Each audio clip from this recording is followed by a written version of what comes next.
Hi, this is the lesson for how to add the cut line for your ornament. We're going to be doing several steps here, so feel free to pause me along the way and catch up as needed. So the first thing you should do is have this file opened up. If you want to get rid of these lines that we drew or dragged in at the very start of this, you can go View, Clear Guides, and those will it'll get rid of those. Okay?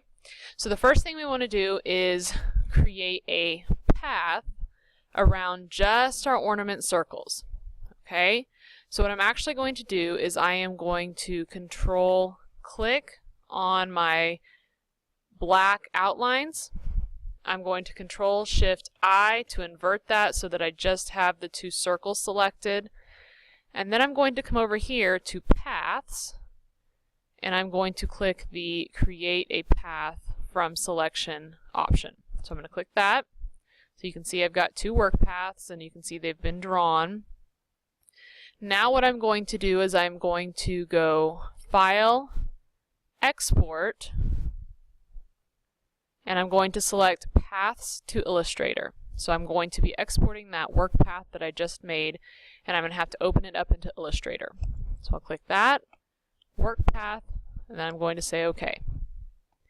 Now I'll want to go find my folder that I'm wanting to save this in, and I'm going to want to leave it as an AI file, Adobe Illustrator file, and I might come in here and I may save it as Ornament Paths Only, because it's not going to save your images, it's only saving these paths that were drawn. That's all. So I'll hit save, let that save. While that's happening, I want to come back over here to my document that I had opened, or that I had given you with the instructions where you download the template, and I want to download where it says Cutline Download. So I want to click on that file.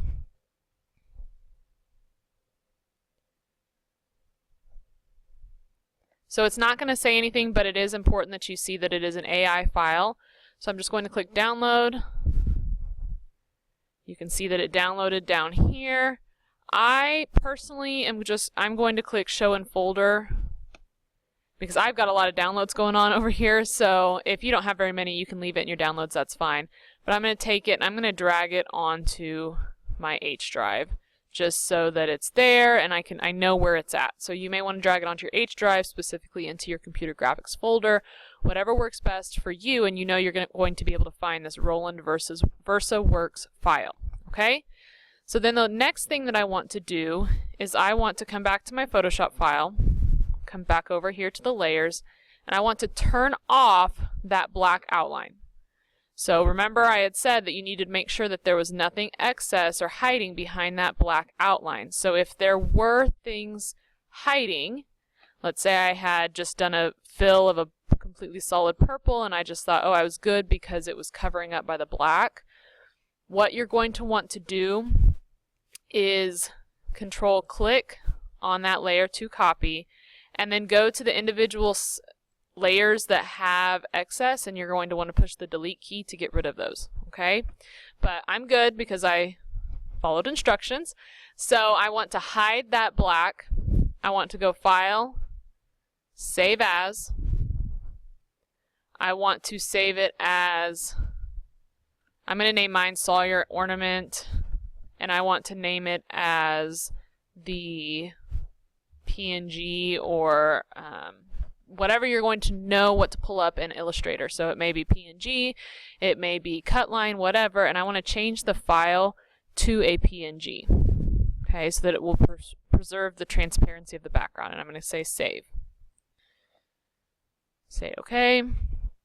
Alright, now we want to open up Adobe Illustrator. So I'm going to hit Start, and I'm going to search Adobe, I can spell, Illustrator CC 2018. This program, especially if it's your first time getting into it, will take a second to open. So I'm going to pause the video and then I'll resume once this gets opened up.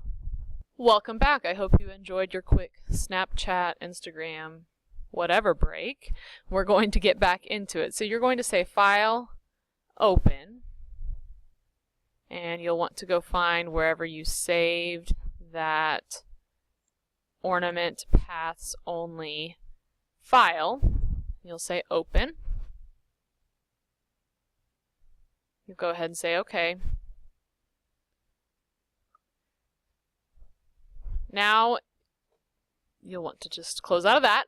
Now you'll see it's going to look like a blank document, and you can see as I hover my mouse over it that those paths appear. And so what I want to do is I want to create a stroke around those paths. Okay, so I'm actually going to kind of hover till I get the path. I'm going to click once on it, and on the Properties tab I want to apply a stroke. So I'm going to click on this white box with the line through it. Now I need to go get that Roland VersaWorks file that I downloaded just a minute ago, and so to find that I'm going to want to go to my swatch libraries, and I'm going to want to go Other Library.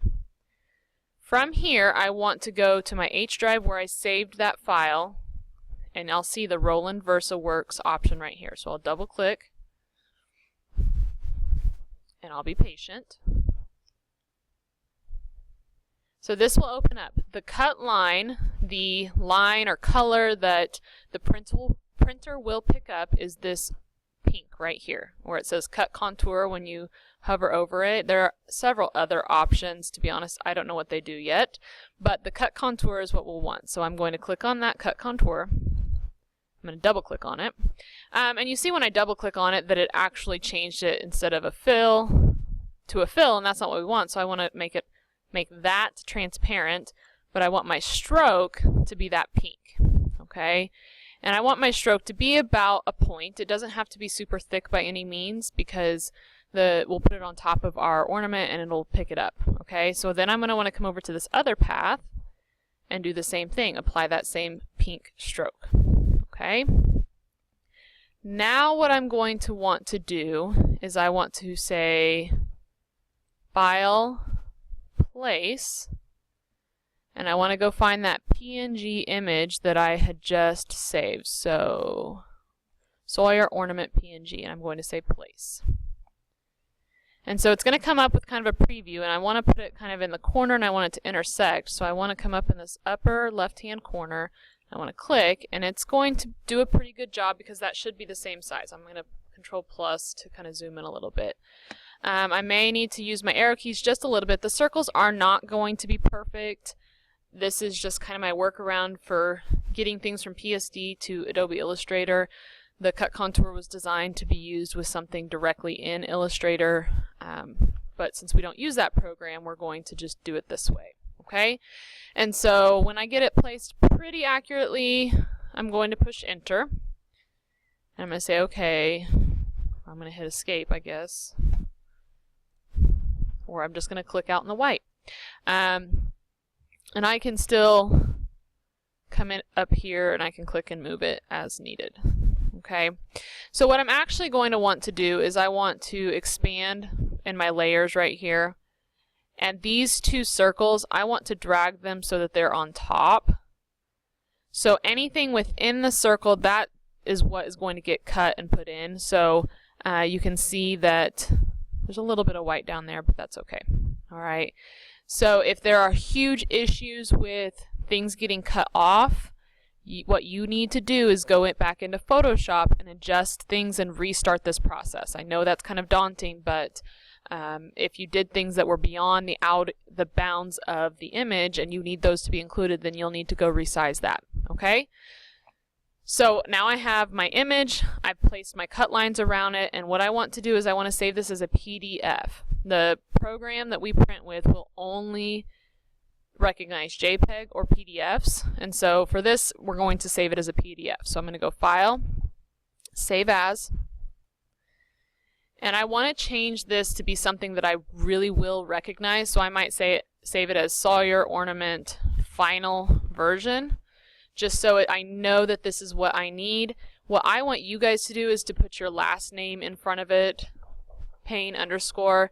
I want you to put your last name on there so that when it ends up on my flash drive, I know exactly whose is whose, okay? And so the Save As type, I want to save it as an Adobe PDF. And the program is really weird in that it does like the full size version and then like a half cutoff zoomed in version. So I actually only want to save range. I only want to save page 1. So this step right here is really important that you do that. Otherwise, we'll be wasting some paper and some ink, and I don't want to do that. So make sure that after you select Adobe PDF, you change the range to 1. So it's only going to print the first page, and I'm going to say save. This dialog box will pop up, and I will say save PDF.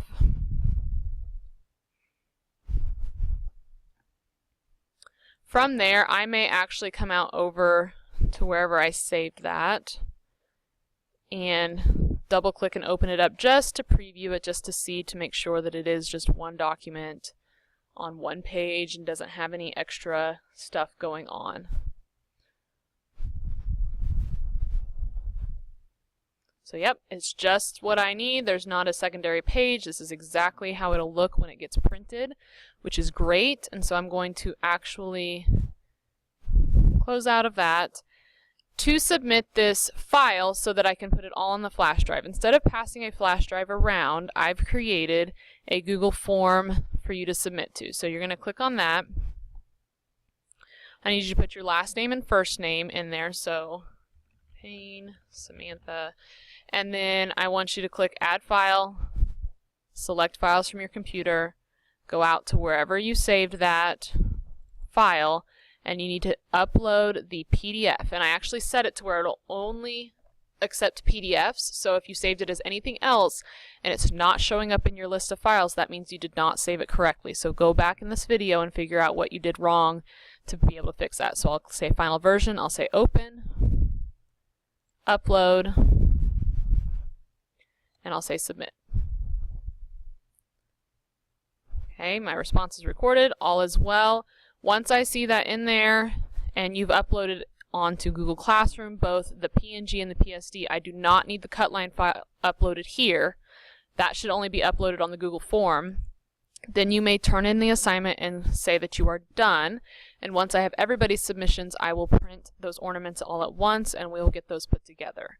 If you have any specific questions that I did not address in this video, please make sure that you ask those to me directly and let me write those down just so I can answer those questions at a future date as well. So have a great day, and I can't wait to see your ornaments.